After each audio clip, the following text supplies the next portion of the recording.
troisième et dernière partie de l'Africa News. Nous sommes toujours en compagnie de Madi Seydi, consultante en communication et stratégie politique, Pascal Messanga-Nyanding, politologue et chef du département de l'intégration et de la coopération pour le développement à l'IRIC à l'université de Yaoundé 2, Pierre Franklin Tavares, philosophe. Pierre Franklin, vous vouliez d'ailleurs intervenir au sujet donc, de ce classement du PNUD, peut-être sur la question de la gouvernance. Oui, bien évidemment, on peut tout dire, mais on ne peut être exempt de notre propre responsabilité.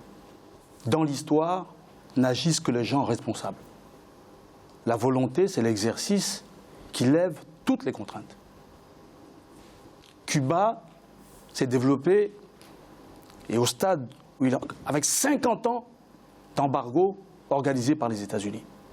Tous les pays qui le veulent, pour peu qu'elles aient une classe politique consciente, formée, organisée, et qui a un projet politique, sort de la difficulté. Le problème que nous avons, c'est qu'aujourd'hui en Afrique, nous avons des bourgeoisies compradors, c'est-à-dire des bourgeoisies qui ne sont pas nationales et dont la vocation historique, et c'est pour ça qu'elles ont été mises en place, qui ne visent qu'à faire l'interface entre le monde et le continent. Et c'est là-dessus qu'elle vit. Tant que nous ne parviendrons pas à bousculer, comme la Chine l'a fait, comme tous les grands pays l'ont fait, y compris les États-Unis, tant que nous ne le ferons pas, nous n'allons pas nous en sortir. Donc c'est un problème de vision historique, mais aussi éthique. Hein, et on doit être capable de mourir pour son propre pays. Si on ne l'est pas, ben, ma foi, on va faire autre chose, ou alors on continue son chemin tranquille, comme le fait la bourgeoisie comprador, avec l'ensemble de ces élites, qui souvent prétextent des conditions externes pour justifier un état de fait, et en même temps en commentant la propre difficulté des États africains. Une question donc de volonté politique, professeur Nyanding. Oui, moi je pense que j'ai retenu quelque chose de très important qu'il a souligné. Il a parlé de vision historique. Il a parlé de Cuba. Il faut comprendre que Cuba a bénéficié de deux déterminants. Le premier déterminant, Cuba était sous le parapluie idéologique de la protection de l'Union soviétique dans cette zone. Ça c'est très important à rappeler. Et vraiment, sur ce plan, Cuba était enfermé et déporté par une idéologie qui rivalisait avec ce qu'on peut appeler les grandes dictatures occidentales qui imposaient tout ailleurs. Je ne reviens pas sur la mort de Salvador Allende et tous les autres au nom du libéralisme. Il faut le retenir quand même. Je voudrais quand même que vous notiez cela.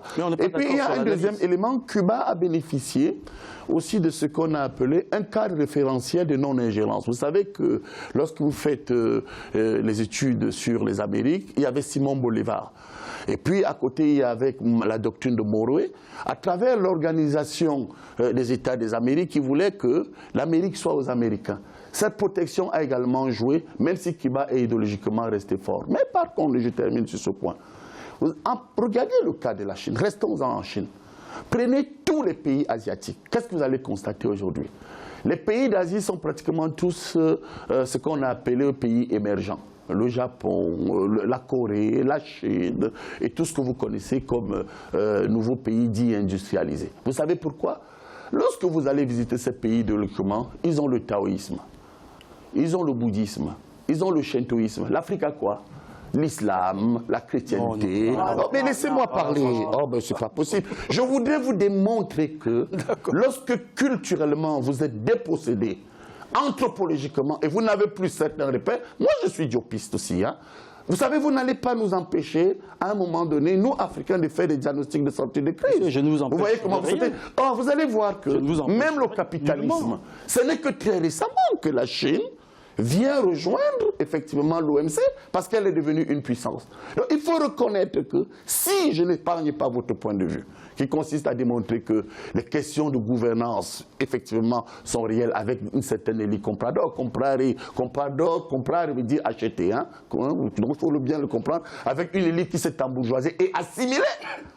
Mais je chute ici en vous disant bien clairement que malheureusement, il ne faut pas oublier que l'Afrique a été détruite moralement, spirituellement, et on le voit encore aujourd'hui, elle est encore possédée par un institutionnalisme qui ne lui accorde rien. Pour preuve, Nous ne sommes même pas membres permanents du Conseil de sécurité. C'est au Conseil de sécurité qu'on décide de la vie du monde. Et la Chine y est membre. Et il faut en tenir compte. Il faut en tenir compte pour que les choses... Monsieur Niamding, vous n'avez pas répondu à la question qui concerne à remettre finalement en cause le mode de gouvernance. Nous sommes d'accord. Nous sommes d'accord que l'un des pans de la faiblesse de l'Afrique, c'est son assimilation, c'est son aliénation. C'est le copium. D'ailleurs, vous voyez ici sur ce plateau, mes estimés collègues sur le plateau vous évoquent qu'on n'a pas respecté tel point, disons, telle prescription du FMI, telle prescription de la Banque mondiale. J'ai dit que... personne n'a dit ça. Alors là, vous me rassurez. On pense Moi, j'ai dit qu'il y a deux champs. Moi, contrairement à eux, si vous m'écoutez très bien, je partage leur point de vue en disant qu'il y a une responsabilité endogène. Mais il y a une dimension exogène qu'ils veulent occulter, qui, si on continue dans cette voie, on ne va jamais sortir l'Afrique de l'ornière. L'Occident est responsable en partie de ce que nous vivons, avec leurs instruments qui ne favorisent pas le développement de l'Afrique. Où sont les OMD? Non, monsieur. Alors, est-ce que vous pouvez me donner, madame, vous qui êtes consultante, quel est le bilan des OMD? Monsieur, je sais que vous êtes professeur, mais ce n'est pas pour ça que vous allez m'interroger. Voilà, l'homme m'a dit. Quel est le bilan des OMD? Je veux juste vous dire. Oui.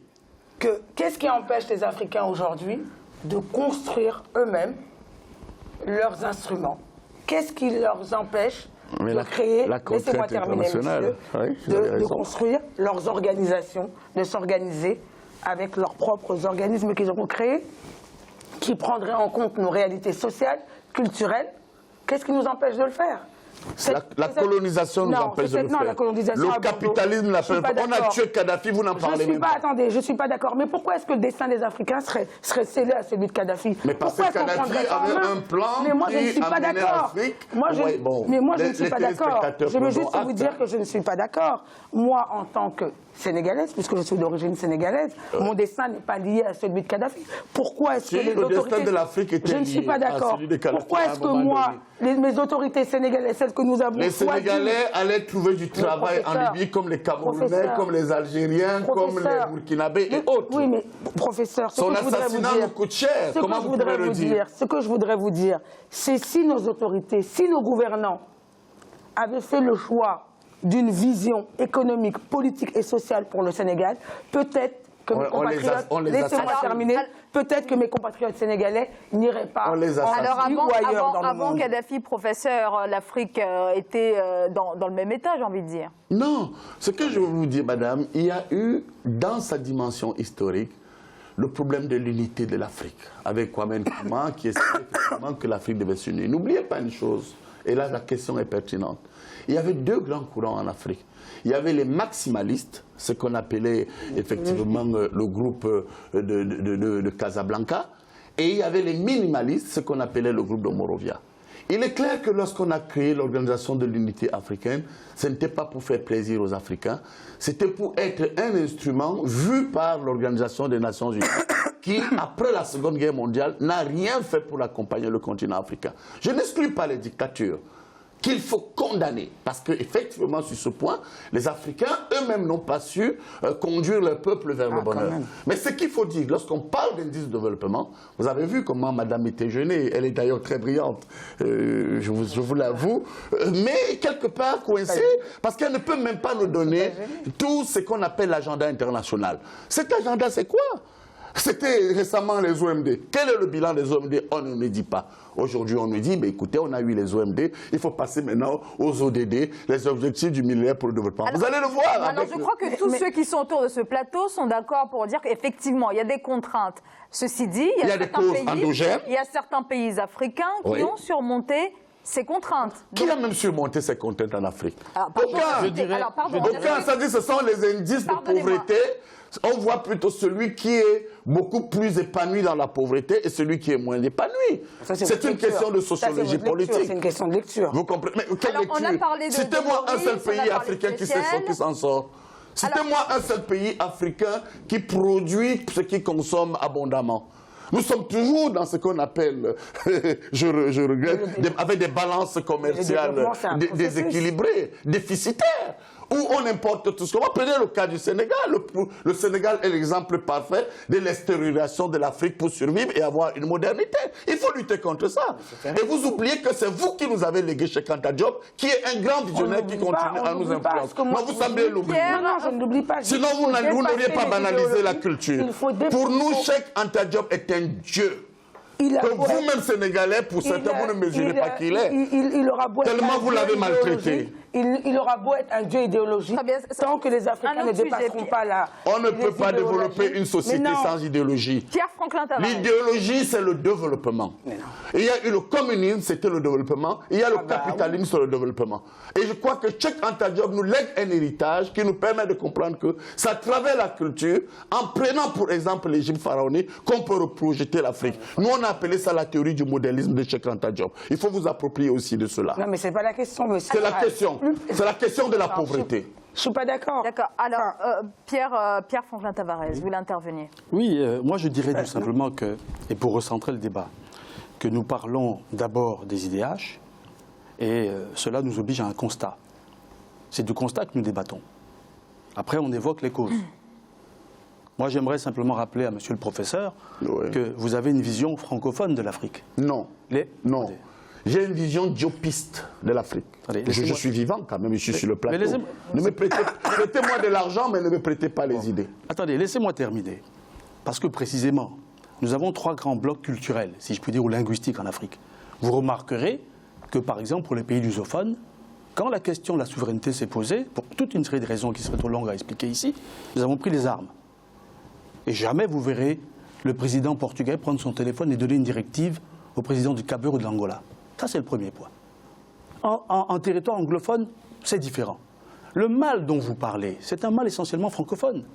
Ce à quoi je vous invite, c'est précisément cette réserve-là. Mais pour ce qui concerne Cheikh Anta Diop, que moi-même j'ai un peu travaillé, je reste quand même relativement réservé.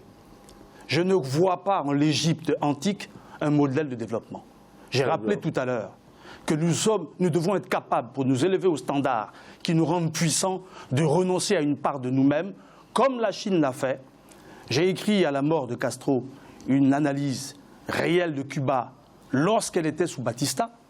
Quand vous voyez le tableau de Cuba, à cette époque-là, avec à peu près 40% de femmes prostituées, et quand vous voyez la situation aujourd'hui, Castro et son équipe l'ont fait en dépit de tout, et contre les États-Unis et contre tout le monde.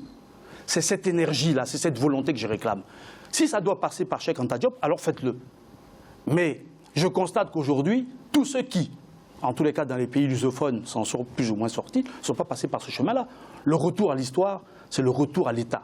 C'est la commande de l'État. L'État est une science, ce n'est pas une aventure, ce n'est pas une idéologie. Si vous ne savez pas ce que c'est qu'un État, vous pouvez y habiller toutes les idéologies, vous n'allez pas vous en sortir. Et vous avez bien vu que Castro lui-même n'a pas commencé par le communisme. Alors, au départ, ce n'est pas un communiste. Hein, c'est venu simplement consolider une gestion de l'État. Nous voulons des États viables en Afrique.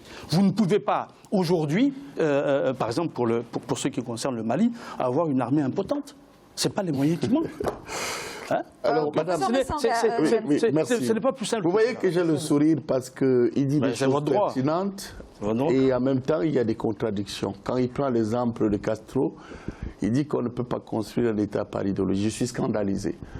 Vous savez, Bagdong, en 1955, vous savez ce que c'était? L'idéologie du développement. C'est pas, monsieur. La naissance de l'idéologie du développement. Écoutez, les gens nous écoutent, il y a Internet, il y a des réseaux sociaux, il y a des références. Vous allez nous apprendre un peu de gentillesse quand même. Il me coupe tout le temps. Vous ne tenez pas. Alors, comment on peut développer l'Afrique quand vous affichez un tel comportement? Mais ici, il n'y a pas de maîtrise. Oui, mais laissez mon temps de parole. Oui, poursuivez. Vous faites des hors-sujets.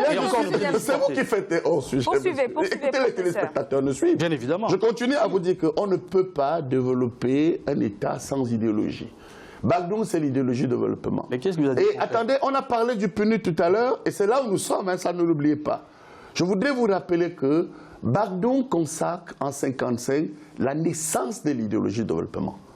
C'est la contestation de l'ordre international.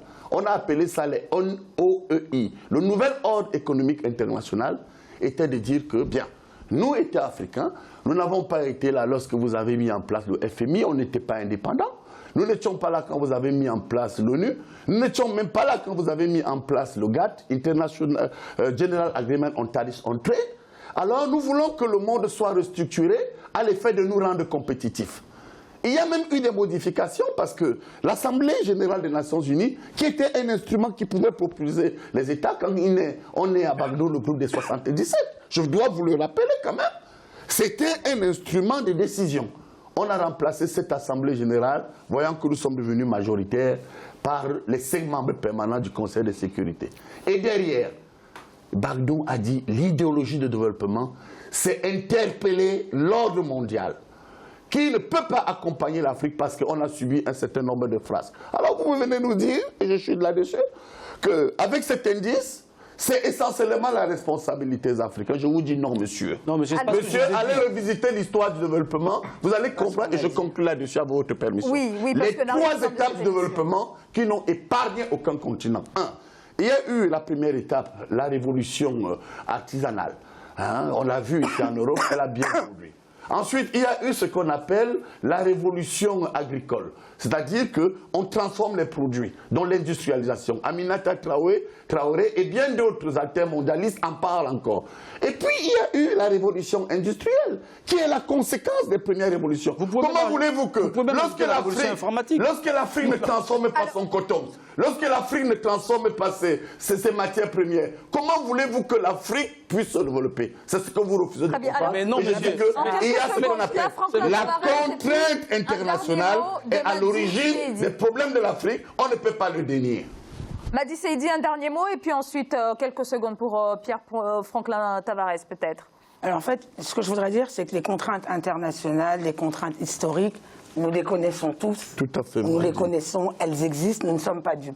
Bravo. Néanmoins, celles-ci ne doivent pas être une excuse pour justifier la situation de l'Afrique. En tout cas, j'ai entendu personne dire ici qu'effectivement, ces indices étaient les meilleurs au monde et qu'ils s'imposaient à nous. Nous les commentons. Ce que je veux dire, c'est qu'à un moment en Afrique, et c'est un vrai problème que j'ai toujours constaté, c'est que les Africains sont beaucoup trop attachés à l'idéologie intellectuelle. Il nous faut des intellectuels, inévitablement. Non, qu'est-ce que vous appelez idéologie intellectuelle? Il nous en faut inévitablement. Mais ce que je voudrais dire, c'est qu'il faut aussi s'attacher à la réalité locale, historique, comme vous l'avez bien dit, sociologique des Africains. En Afrique, il faut qu'on soit capable de transcender cette idéologie. On ne peut pas. Puisque nous sommes pardon, excusez-moi. On doit la transcender. Certains ont su le faire, et je veux croire que c'est possible. Certains l'ont fait, ça a fonctionné. Qui l'a fait? C'est mon souhait pour l'Afrique. D'abord pour le Sénégal, vous l'aurez compris, l'attachement que j'ai pour le Sénégal.